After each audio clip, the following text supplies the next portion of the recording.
A little bunny ran away from a boy looking to kill the poor thing, going through bushes and swaying from tree to tree trying to get away.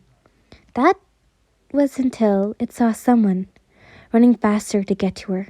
Once at her feet, she hid behind the girl. The girl looked at the bunny, then the boy. "Were you chasing, my dear?" She spoke. Her voice seemed to freeze the boy. Who are you?" The boy shook. "You're death."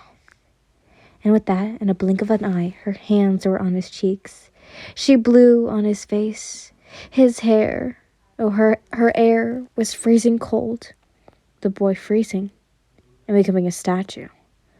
Another one in her collection. "Please, the snowy mountains people have gone and took my youngest. We don't know what has happened," a man whelped. "And there has been a female who we think is the one doing these things." The old man's son spoke, placing a hand on his father's back. The remaining of the royal family listened to the cries of these people, the emperor wanting to send them back.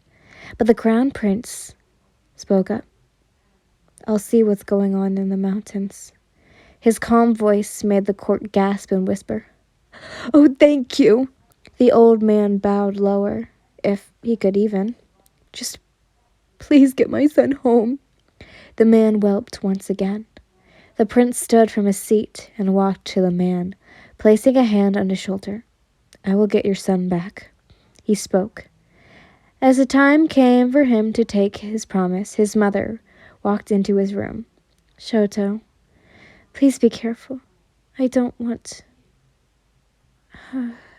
know what I would do if another one of my children gone missing." She placed a hand on her son's cheek. "I'll come back no matter what." Shoto smiled at his mother, placing a hand on hers. "All right, I won't hold you any longer." She kissed his cheek. "Goodbye, mother." He spoke, then leaving to grab his sword, looking back at his mother, she nodded, giving him the "Go, my son." And with that, he left, going to the snowy mountains. Once there, he knocked on the man's door, the younger son answering. "Oh, your majesty." He spoke, moving to the side, letting him in.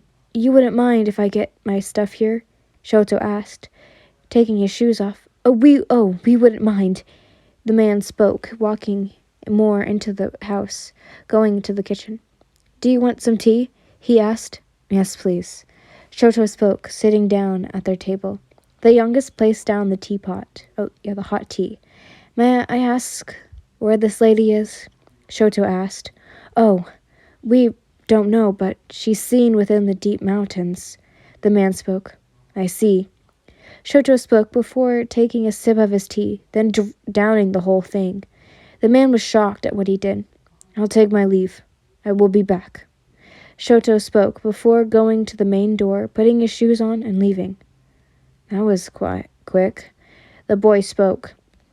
Shoto walked through the snowy mountains, and the deeper he got, the more snow fell. That was when he saw a little girl. Her hair was as white as the snow. Her tiny figure looked abnormal, so Shoto called out, "Hey, you!" She turned her face, being one of pure shock and scared. When she saw Shoto, she ran. Shoto ran after her till they came up to a house. The house looked to be ancient, before Tokyo was even made. The girl slid the door open and quickly closed it. Shoto came to the door and knocked. "I'm sorry, I didn't mean to scare you. I just need to talk to you." He spoke, but nothing. The wind picked up, making the snow blow even faster. "Can I please come inside?" he asked. He waited for some time before nothing once again. He opened the door, not being able to withstand the cold any longer. Inside the house was perfectly clean, nothing like the outside. Shoto made his way deeper and deeper into the house before hearing, "Mother, I'm sorry, but he followed me." He heard the child weep. "Oh, my sweet, I'll deal with him." Her gaze was on the child, then changed to gaze at him. "And how rude to come of him to come in without being invited. She smiled. Oh, I'm sorry. It was getting cold. Shoto stepped into the room. You could have waited at the door inside. She spoke. Shoto didn't have a good excuse as to why he came all the way, and it's just something was telling him to go deeper. Well then, since you were so rude as to come in, what is it that brought you here? I've never seen such a handsome boy as yourself in this town. Her speaking now seemed to send chills down his spine. May I ask if you're the one killing young men and eating them? Shoto asked. And she giggled. Maybe. The only times I add to my collection is when they try to hurt my precious daughter. She finally got up from her seat, standing up and making her daughter behind her. What if I have been eating those men? She giggled. Shoto brought out his sword. Oh, you shouldn't leave a poor girl by herself. She smirked. No, but I will take her where someone can take care of her. He ran to kill her, but she dodged him and hit him in the neck. He fell to the floor. Oh, poor Princey. You'll wake up soon. When Shoto awoke again, he was on someone's lap, looking up to be a lady's lap. Who are you? He asked. The lady giggled.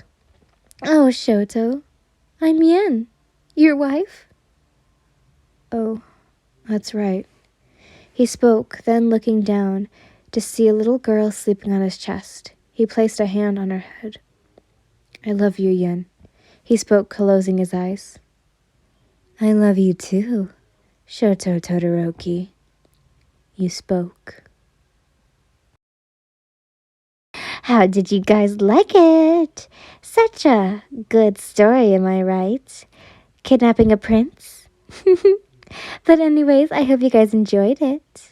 See you tomorrow, and I love you all so much.